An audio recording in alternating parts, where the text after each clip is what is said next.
Mauritius के आदरणीय प्रधानमंत्री सर जगन्नाथ जी, मॉरिशस सरकार के मंत्रिपरिषद के सभी वरिष्ठ महानुभाव,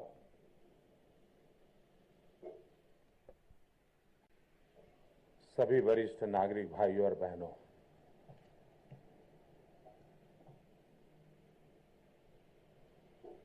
सर जगन्नाथ जी ने कहा कि छोटे भारत में भारत के प्रधानमंत्री का स्वागत करता हूं।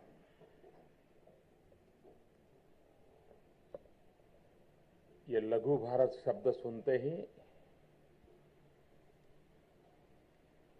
पूरे तन मन में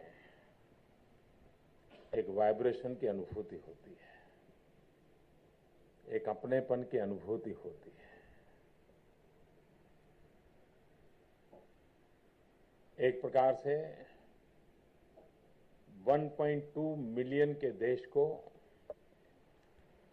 1.2 बिलियन का देश गले लगाने आया है।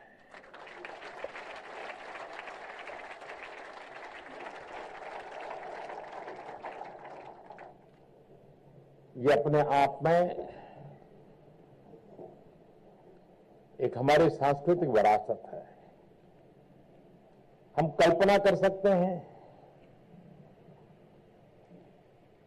कि 100-150 साल पहले हमारे पूर्वज यहां श्रमिक के रूप में आए और साथ में तुलसीदास कृत रामायण, हनुमान चालीसा और हिंदी भाषा को लेकर के आए। इन 100-150 साल में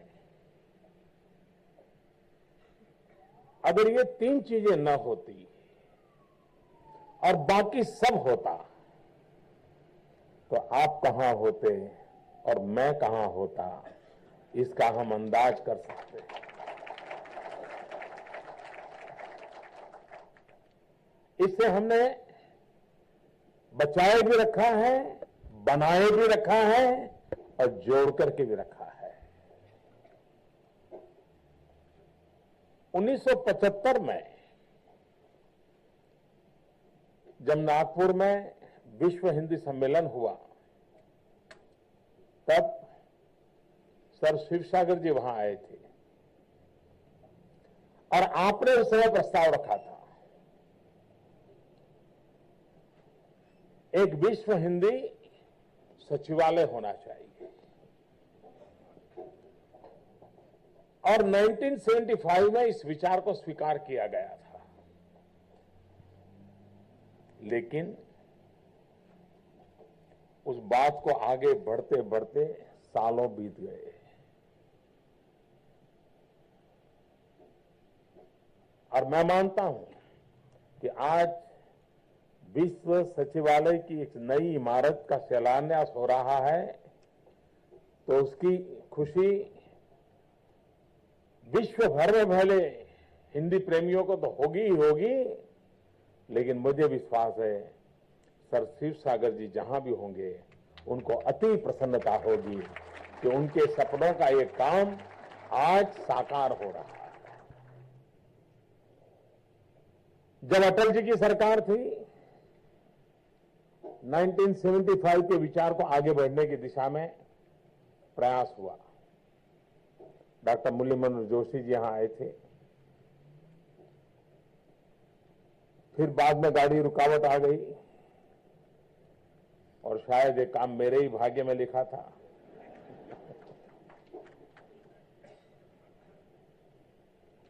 लेकिन मैं चाहूंगा अब ज्यादा देर ना हो, आज जिसकी शुरुआत हो हम ही तय कर लें कि उस तारीख को इसकी उद्घाटन हो जाए।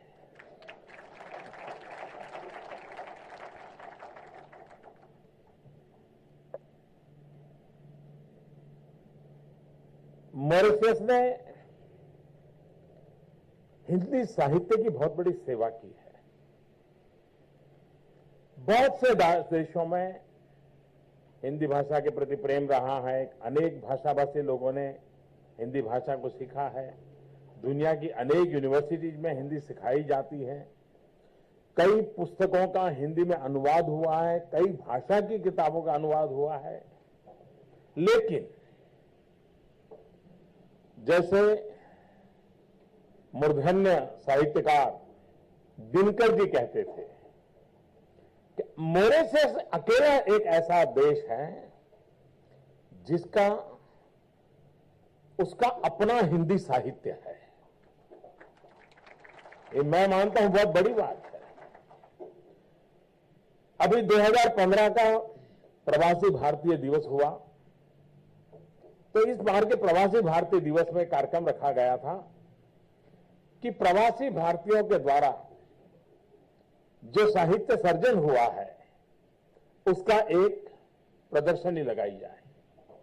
दुनिया भर में फैले हुए भारतीयों ने जो कुछ भी रचनाएं की हैं, अलग अलग भाषा में की हैं, उसकी प्रदर्शनी थी।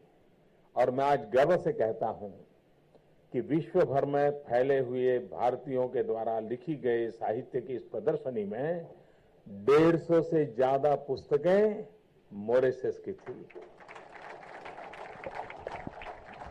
यानी यहां पर हिंदी भाषा को इतना प्यार किया गया है,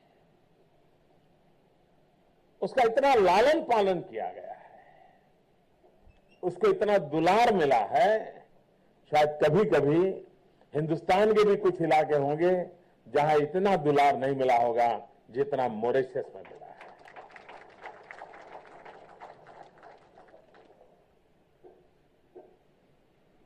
भाषा की अपनी एक ताकत होती है।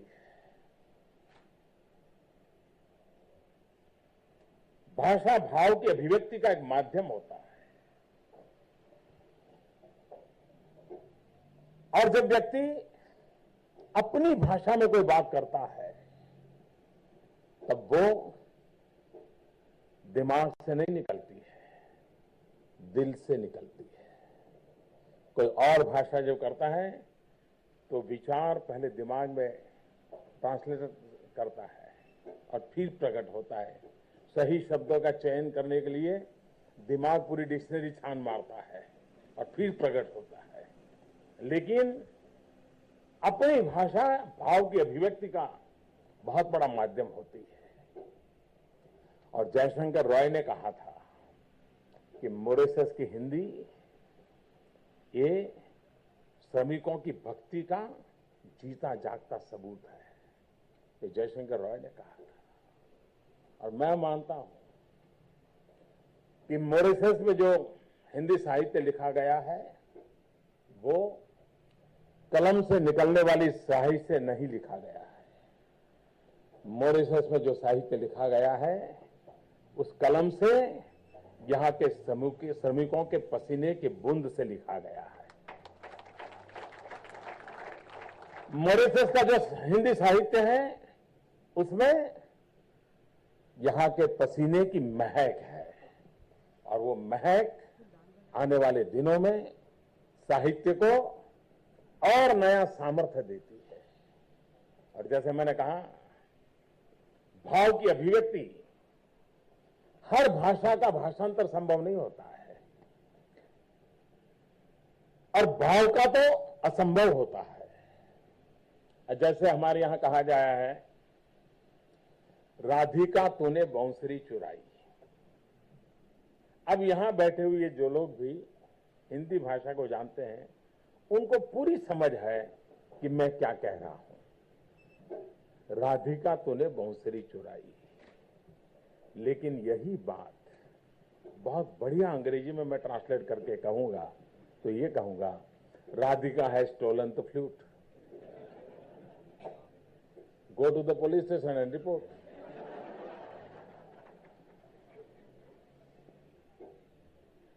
भाषा भाव की अभिव्यक्ति का एक बहुत बड़ा माध्यम होती है। भाषा के अभिव्यक्त होने वाले भाव सामर्थ्य भी देते हैं। हम हमारे प्रधानमंत्री श्री अनिरुद्ध जगन्नाथ जी को जानते हैं, नाम भी बोलते हैं, लेकिन हमें पता नहीं होगा शायद कि जगन्नाथ में से ही अंग्रेजी डिक्शनरी में एक शब्द आया है और मूल शब्द वो जगन्नाथ से आया है और अंग्रेजी में शब्द आया है जुगरनॉट, यानी ऐसा धोध, ऐसी शक्ति का धोध जिसे रोका नहीं जा सकता, इसके लिए अंग्रेजी में शब्द आया है जुगरनॉट। ये जगन्नाथ से गया है क्योंकि जब पूरी में जगन्नाथ जी की यात्रा निकलती है और जो दृश्य होता है उसमें से वो शब्द वहां पहुंचा है। बड़े गर्व, मैं एक बार मैं रशिया के उस क्षेत्र में गया था जो हिंदुस्तान से सटा हुआ है। वहां के लोगों को टी शब्द मालूम नहीं, लेकिन चाय पता है, डोर मालूम नहीं, लेकिन द्वार मालूम है। कभी कभार यह भी आवश्यक होता है और मैं चाहूंगा ये जो हमारा विश्व हिंदी सचिवालय में जो बन रहा है वहां टेक्नोलॉजी का भी भरपूर उपयोग हो और दुनिया की जितनी भाषाओं में हिंदी ने अपनी जगह बनाई है, किसी न किसी रूप में पिछले दरवाजे से क्यों न हो, लेकिन पहुंच गई हैं, उसको भी कभी खोज के निकालना चाहिए कि हम किस किस रूप में पहुंचे और क्यों क्यों स्वीकृति हो गई। विश्व की कई भाषाओं में हमारी भाषा के शब्द पहुंचे हैं। जब ये जानते हैं तो हमें गर्व होता है और इस गर्व को लेकर के ये अपने आप में एक राष्ट्रीय स्वाभिमान का कारण बन जाता है। विश्व में फैले हुए हिंदी प्रेमियों के लिए यह आज की पल अत्यंत शुभ पल है और आज 12 मार्च जब मॉरिशस अपना राष्ट्रीय दिवस मना रहा है, मैं मॉरिशस को 125 करोड़ देशवासियों की 125 करोड़ शुभकामनाएं लेकर के आया। और आज का वो दिन है 12 मार्च 1930, जब महात्मा गांधी ने साबरमती के तट से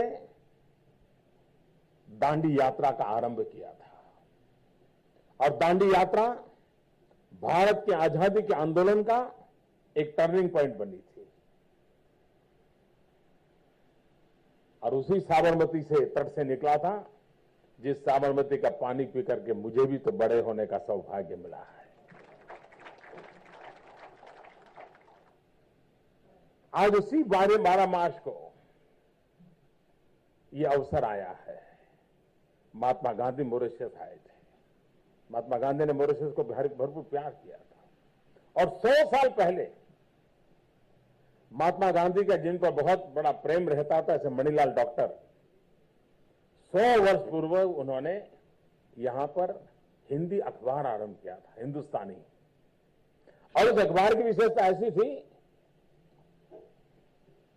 कि अभी भी कुछ लोग जब भाषाओं के झगड़े करते हैं, लेकिन उस समय मणिलाल डॉक्टर ने महात्मा गांधी की प्रेरणा से रास्ता निकाला था। वो हिंदुस्तानी अखबार ऐसा था जिसमें कुछ पेज गुजराती में छपते थे, कुछ हिंदी में छपते थे और कुछ अंग्रेजी में छपते थे और एक प्रकार से 3 लैंग्वेज फॉर्मूला वाला वो अखबार 100 साल पहले निकलता था। लेकिन वो हिंदुस्तानी अखबार मॉरिशस के लोगों को जोड़ने का एक बहुत बड़ा माध्यम बना हुआ था। तो महात्मा गांधी के विचारों का प्रभाव उसमें भी अभिव्यक्त होता था और स्वदेश प्रेम स्वदेशी भाषा से उजागर होता है, अपनी भाषा से उजागर होता है। भाषा के बंधनों में बंधने वाले हम लोग नहीं हैं। हम तो वो लोग हैं सब भाषाओं को अपने गले लगाना चाहते हैं, क्योंकि वही तो समृद्धि का कारण बनता है। अगर अंग्रेजी ने जगन्नाथ को गले न लगाया होता तो जगन्नाथ शब्द पैदा नहीं होता। और इसलिए भाषा की समृद्धि भी बांधने से बंधती नहीं है। एक बगीचे से जब हवा चलती है तो हवा उसकी सुगंध को फैलाती जाती है। भाषा की भी वो ताकत होती है कि वो अपने प्रवाह के साथ सदियों तक नई चेतना, नई ऊर्जा, नया प्राण प्रसारित करती रहती है। और उस अर्थ में आज मेरे लिए बड़ा गर्व का विषय है कि मॉरिशस की धरती पर ये विश्व हिंदी सचिवालय का नए भवन का निर्माण हो रहा है।